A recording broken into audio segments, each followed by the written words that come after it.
Frank Atwood, the man convicted of kidnapping and killing a Tucson girl, executed today, 38 years after Vicki Hoskinson was killed. ABC 15's Ashley Holden tells us witnesses to the execution say medical personnel were actually taking direction from the inmate as they tried to administer those drugs. Witnesses said Atwood was unapologetic and didn't acknowledge Vicki Lynn's family. Instead, inside the chamber in his final moments, he prayed for mercy.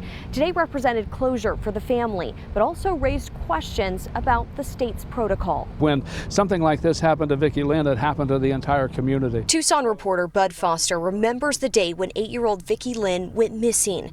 Following this case for decades, today he was a media witness, speaking with Vicki's mom, Debbie Carlson, minutes before the execution. She said, "I'm finally free," because it has been a terrible burden on the family. Frank Atwood, who has maintained his innocence, was prepped just after 9:30, with the execution starting at 10:04.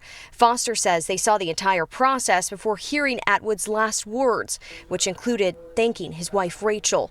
Those words were read after. "I want to thank my friends and legal team, and most of all, Jesus Christ, through this unfair judicial process." Foster and the other two media witnesses described the execution as calm, with a priest in the room with Atwood, which DOC says is a first. After the execution, Vicki's mom sharing a message for her daughter. "Vicki, I want you to be free, little one. Rest easy, our precious little girl."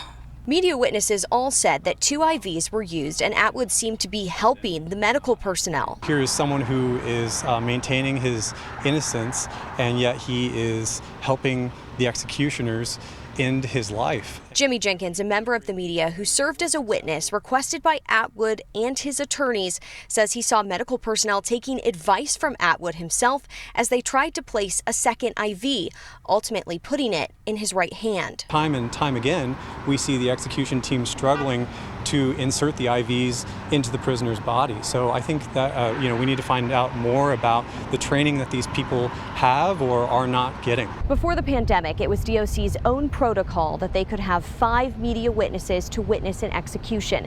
At the last 2, they have only had 3. ABC 15 has requested each time and has been denied with no explanation. In Florence, Ashley Holden, ABC 15, Arizona. Ashley.